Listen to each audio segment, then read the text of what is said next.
Another comment I would make is, I went to the public comment portion of the new proposals, the hearing that they had for that, and there were people there in opposition of the buildings that got up and spoke, and essentially what they said was that they weren't happy with 3 rows of trees because they didn't feel like that actually did a good enough job to protect anyone. And I guess what I'm saying is, if even the opposition isn't happy with that, and these homes are already surrounded by so many trees, why is it that we're doing it? Again, I feel like if this were something extremely important to the board, it's not that I'm completely opposed to it. I just would hope that there's an agreement amongst the board that it is necessary.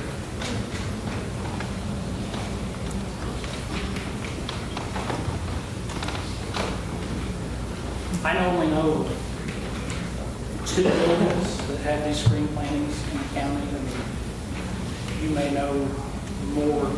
I know Danny Bob's have a screen planting, and I think Lucas's does, but I don't know anything others.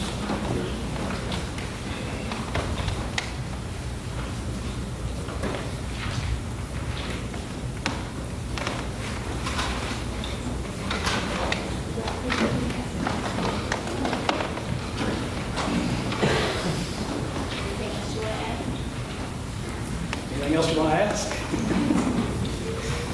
I'll add as long as you ask, I guess.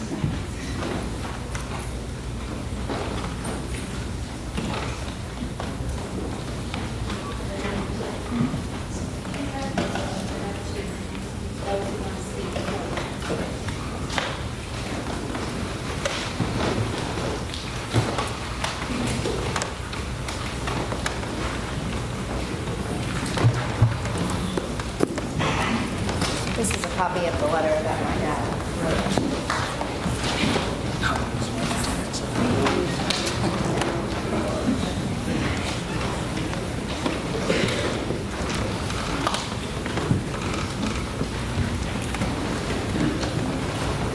Okay, this time we're going to open it to those who want to speak in favor of this.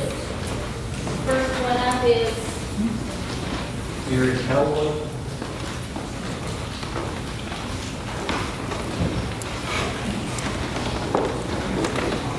just a reminder, you have 3 minutes. When she says 3 minutes, that's 3 minutes. My name is Gary Calloway. I'm the feed division manager for Jackson Jennings Co-op.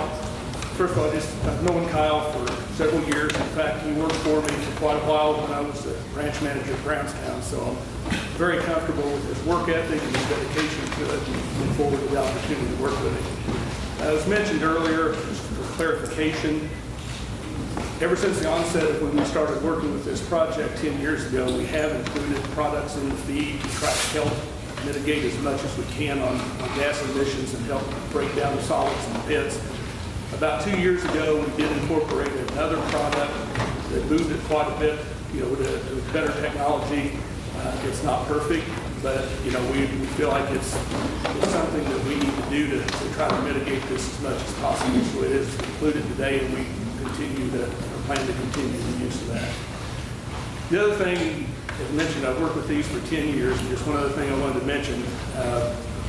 You may hear things tonight, but I wanted to tell you that in the 10 years that I've worked with people with the same exact buildings, I'm not aware of anyone who owns a building or works in the building who has ever had any health-related issues that have come up as a result of working in the facility, with bumps and bruises from working with livestock.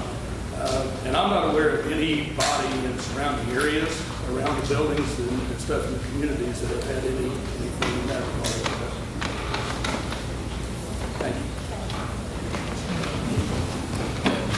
Up next is Kyle Becker. And after Kyle is Don Shoemaker.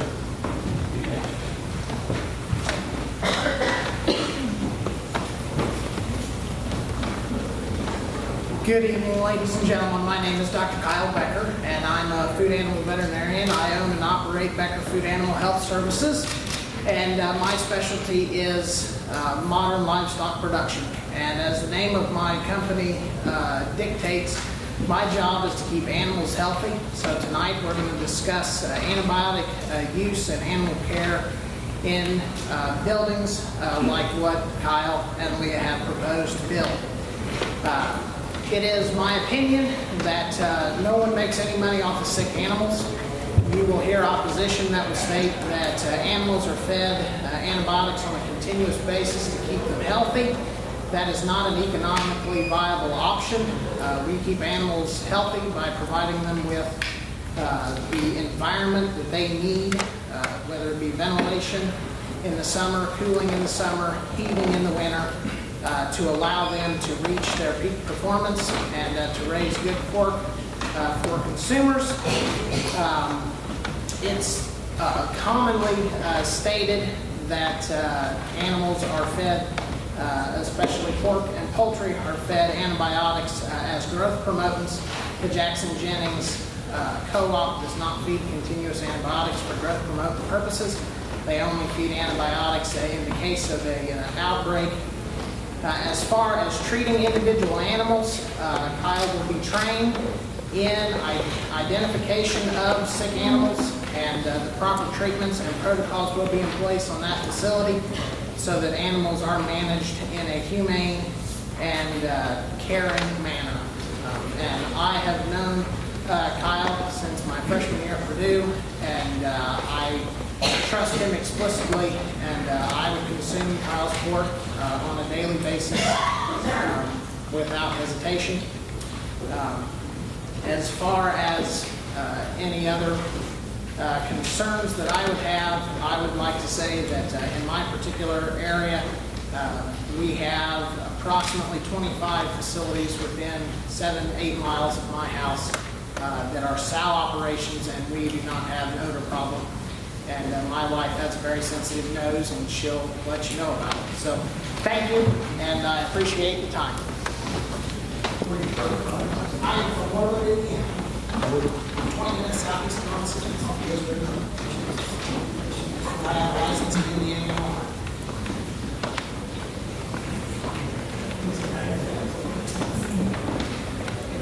Up next is Kristen Tierman. Good evening. My name is Donald Shoemaker. I'm a grain and livestock producer and a lifelong resident of Jackson County. From a young child with a 4-H animal to a multi-state operation like Rose Acres, we know that animal agriculture has a proud history in Jackson County. Ever since our ancestors settled here, there's been livestock on farms to support their existence. Swine, beef, dairy, and poultry operations have allowed farmers in Jackson County a way to diversify their operations and also maintain some financial stability through the generations. So while the production practices have changed over the years and farms of all sizes exist, the end goal of providing a safe and affordable food supply hasn't changed. I'd like to share a few comments about how animal agriculture can be a profit center for both producers as well as the community where it exists. From a tax perspective, farming is capital intensive. It takes a tremendous investment before the first animal or grain is sold. And whether we talk about grain or livestock, farms pay a property tax rate that is double that of households. Yet they use only a fraction of those funds and services.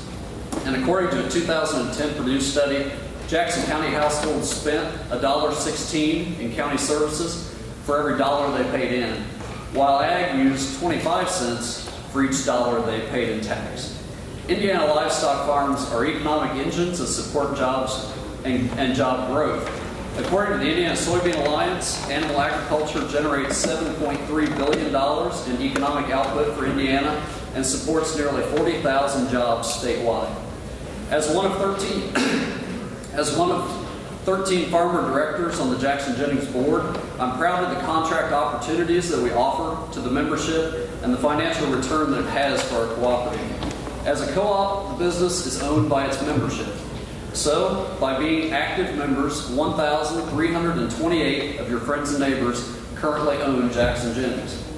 A look back might give us some expectations of what to expect for future facilities. There are currently 8 buildings like the one that Kyle and Leah have proposed in Jackson County, excuse me, and 13 total. The first of these was built in 2003. In the last 11 years, over $450,000 of tax revenue has been collected by the county, and nearly $2.5 million has been dispersed back to those 1,328 members in patronage. These are dollars that are spent at car dealers, grocery stores, and stores right here in our own county. There is no place for poor management in animal agriculture. Animal health and safety is paramount. Buildings need to be maintained and manure properly contained before application to cropland. To date, none of the 13 total buildings contracted with Jackson Jennings has ever received a citation from IDEM, and all third-party audits have resulted in a passing score. This shows our growers' commitment to quality. And in addition, after knowing Kyle for almost 20 years, I'm confident in his and Leah's ability to also properly manage a livestock facility, and I support their efforts to pursue this enterprise. Thank you.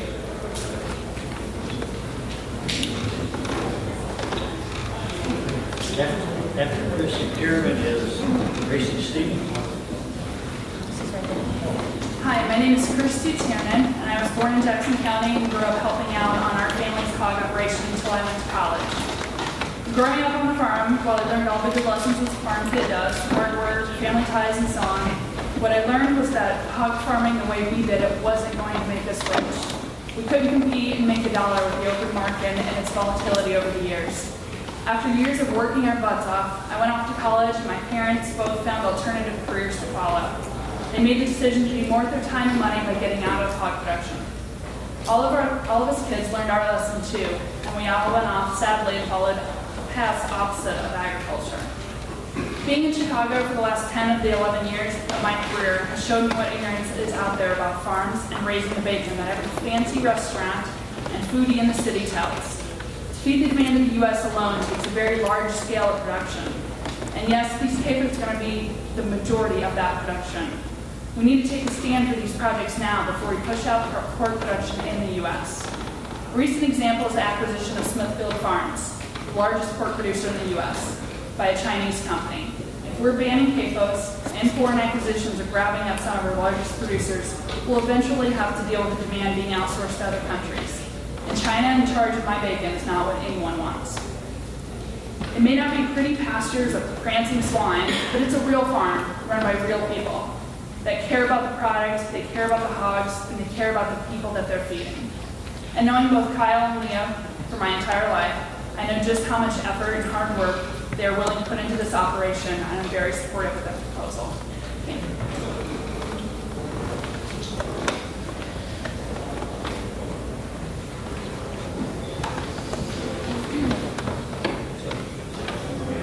Darcy Stevens.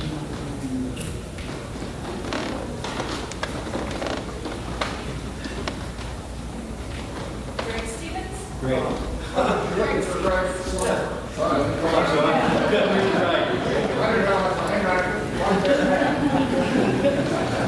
Up next after Linda Bagley. Am I forgetting Alice? Is that, are we still talking about the right guy? Yeah, okay.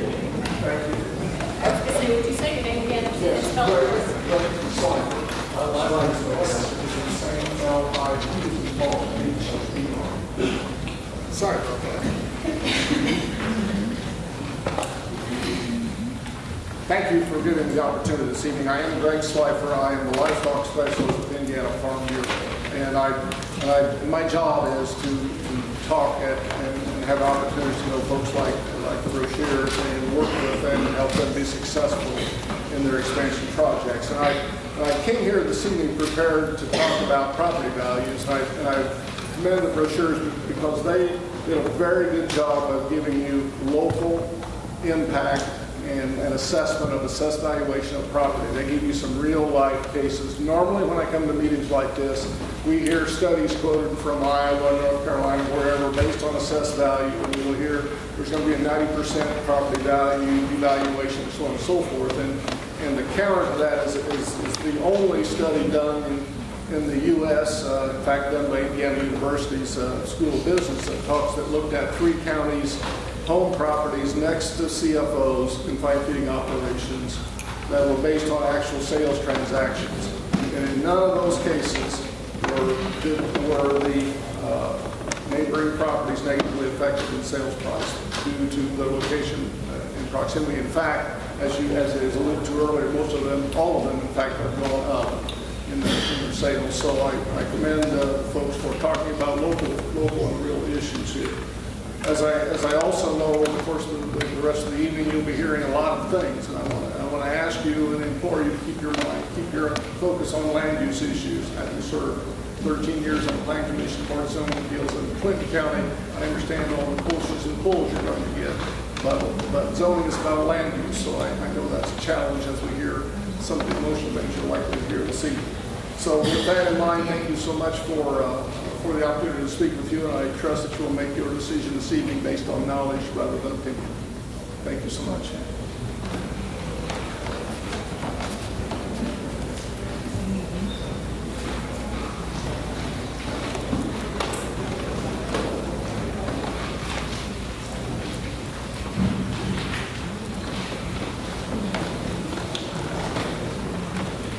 And after Linda is Josh.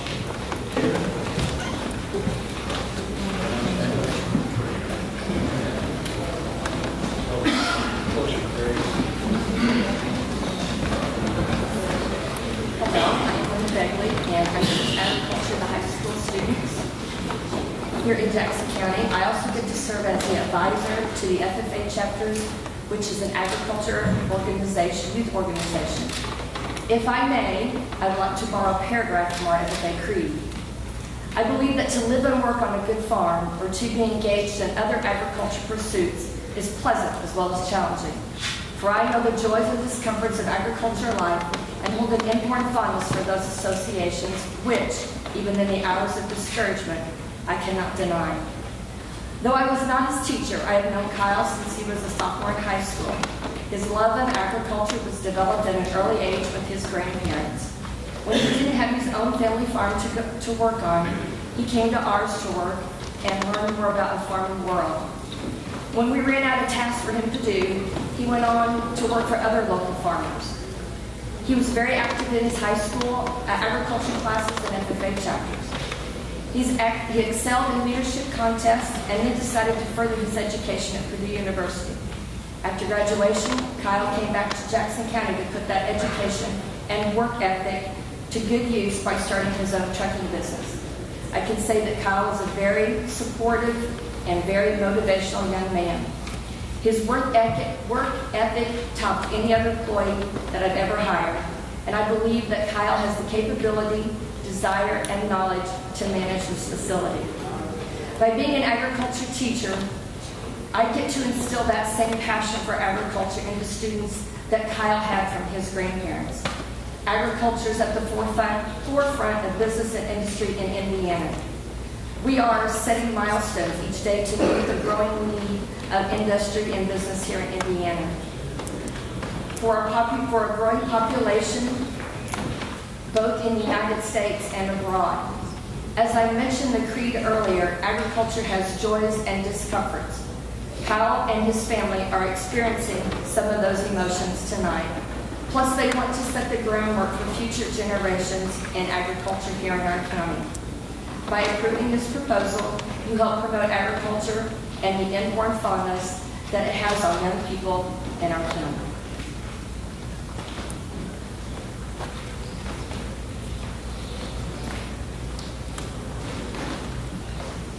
After Josh is Max Closhman. Good evening, my name is Josh Trinari. I'm the Executive Director of the Indiana Pork Producers Association in Indianapolis. I'm here to talk about some more localized economic impact data, but here in the conversation about manure during the brochure's presentation, I think I'll start with a little bit on manure. I heard it referred to as waste a couple of times. As you hear all the other commentary tonight, remember that it's not a waste product. Manure is a fertilizer product. It's just nutrients. So when you land apply that manure, it's not a disposal activity. It's actually an agronomic use of that material. So if the cropland that's going to be used for this manure application was receiving no manure, it'd be receiving the equivalent of commercially available petroleum-based fertilizers that They would still have to haul in, and they would still have to land and fly with whatever road traffic that would entail. So please keep that in mind. And also keep in mind, as you hear negative comments about environmental issues tonight, that this facility will not get permitted unless it is deemed a zero discharge facility. It is illegal for these to discharge other than that land application of manure and agronomic grades. So it won't get past item unless that is how it is built. And that's the mindset that it would be good to have as you consider comments about the environmental issues this evening. With that said, I want to move on to, I want to bring more of a local focus to the economic numbers that Don discussed earlier. There's a regionalized study of the economics of livestock operations. The Indiana Soybean Alliance contracted with a company called Agrilatica, and it's all about determining the economic impact of livestock operations. They use economic multipliers that were developed by the Department of Commerce using a modeling program. They take that modeling program and match it up against National Agricultural Statistics data on livestock sales. And they do this in regional areas with the mindset that the rule of thumb would be that an expansion in a county is going to have an economic impact roughly 30 miles out from that county. So with that in mind, they use the 9 crop reporting areas that the National Ag Statistics Service uses, which puts you in the South Central District, along with Brown, Crawford, Floyd, Harrison, Lawrence, Monroe, Orange, Perry, and Washington County. So for a facility of the type proposed here, that region of those counties could expect to see an increase in regional output of around $2.7 billion. This is just gross economic output as a result of everything related to the additional hogs moving into the community. An increase in personal income for the region of $412,848 and roughly 14 new jobs. So it's because the economic benefit is going to extend beyond the walls of that facility, including who's hauling the feed, who's trucking the pigs, when the meat comes back to that economic region on the retail shelf. So I want you to keep that in mind tonight, and also keep in mind, thank you.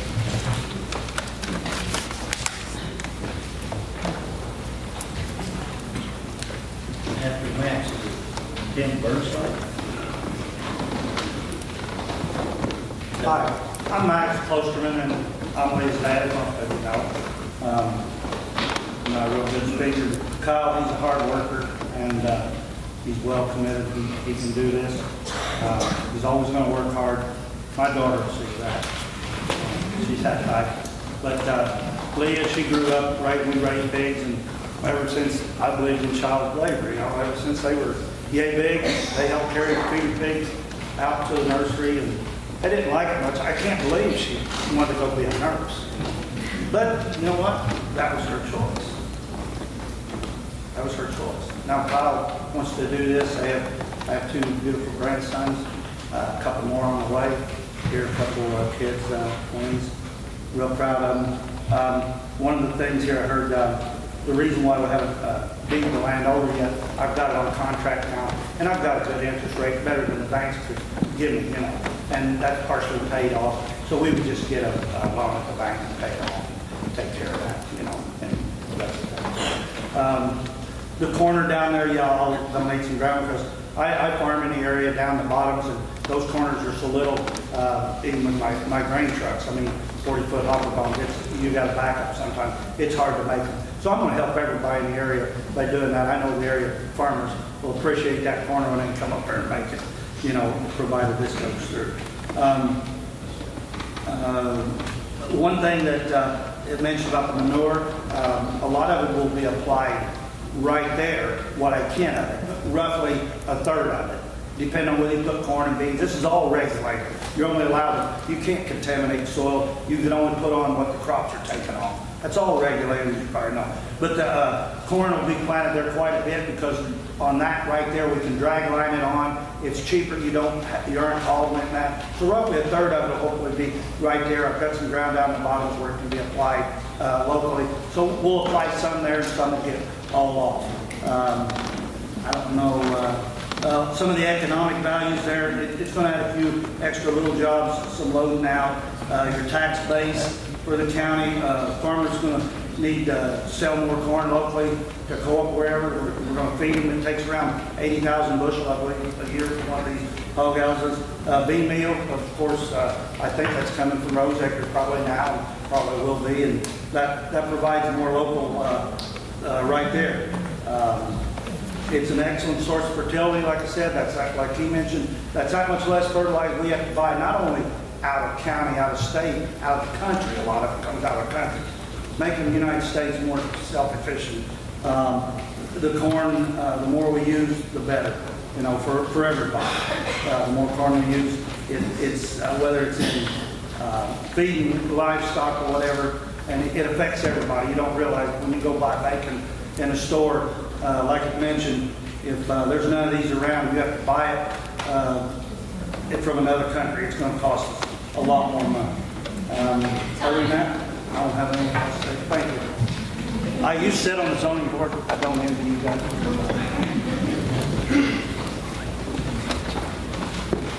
Next is Bill Valley. Hello, I'm Troy Burnside, owner of Burnside Custom Harvesting. Kyle worked for me for approximately 7 years, full-time, and working with his trucking company. In our business, we traveled, at that time, 7 states, custom harvesting and or custom hauling manure. At times, Kyle was left in charge of these jobs when I was not around. He is very dependable. He knows that there's rules and regulations you got to abide by.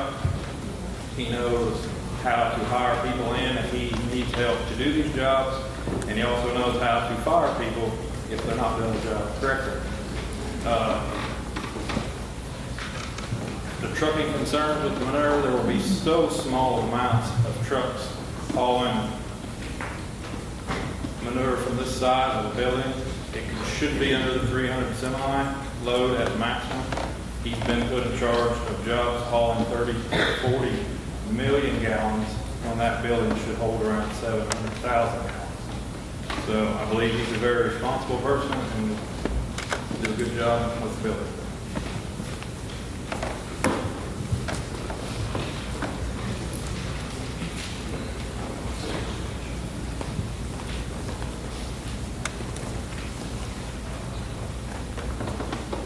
I'm Bill Bowdy. Several of the things I wanted to address have already been spoken about. The main thing I can give you folks is an understanding. There's a lot of people talking about big ag, that they're against big ag, that we need more family farmers.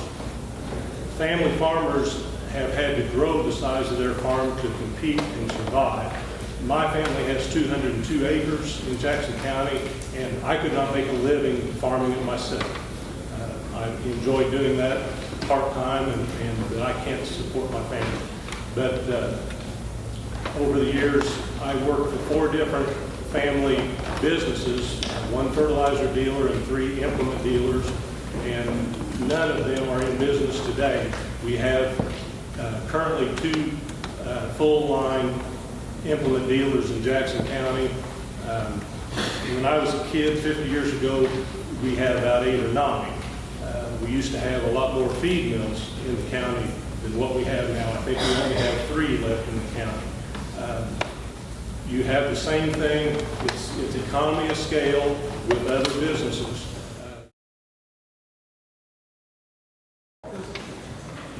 What is your address? Yes. 6085 South County Road, 1060 East. I'm just about a quarter of a mile from the site. I said I'm just about a quarter of a mile from the post.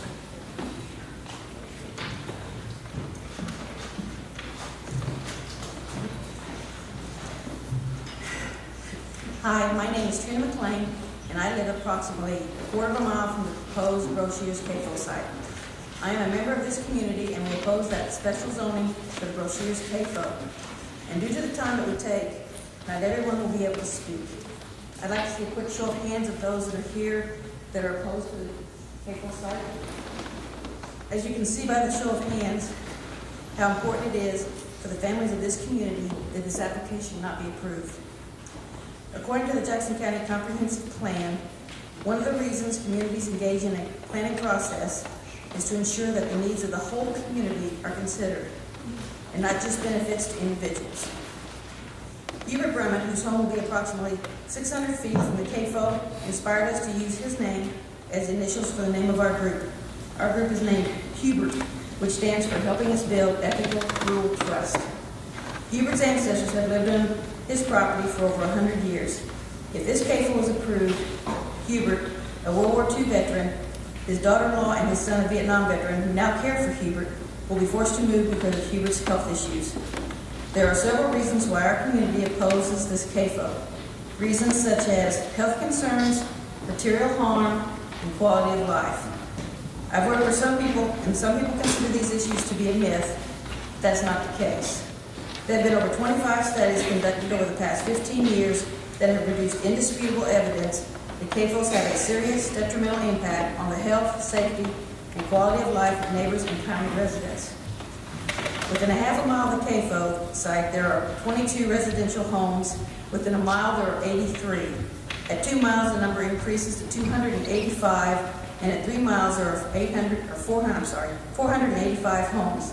This is a very populated area for a CAFO, and most of the homes will be downwind from the proposed site. Many of these families have been here for years, and the property has been in their family for generations. Several have moved here and have made this community their home. Others are new to the community. No matter when we moved here, what we do have in common is that we all love where we live, and we will all be negatively impacted by this CAFO. The cost or price of something is not always just about the money. It's not just the brochures, but this whole community that will pay the price of a CAFO in this location with their health, material harm, and loss of quality of life. There are several members of the community that are going to talk about the facts concerning these so-called myths. After you've heard them speak, please remember that if the application for this CAFO is approved, up to 485 homes will be affected. As you make the decision, I hope you will ask yourself, what is the ethical thing to do? Is it ethical to approve this application that will affect the quality of life for 485 families due to no fault of their own? I am confident you will make the right decision. Thank you for your time and for listening to our concerns.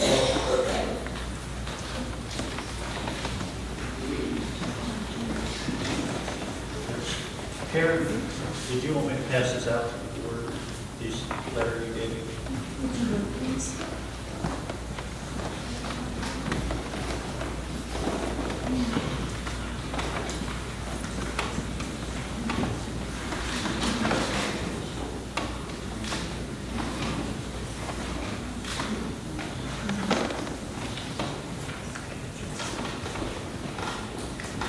My name is Karen Walker. I live at 1918 South County Road, 1050 East in Crothersville. My home is approximately somewhere within 1,000 feet of this proposed CAFO. My late husband, Robert Walker, and I had a plan which included investing and improving our country home with the expectation that whichever of us lived longer, we would have financial security based on the value of our home. Bob died 5 years ago, and I have tried to maintain this place mostly on my own until I had to admit I could not continue, and decided to cash in on the investment and downsize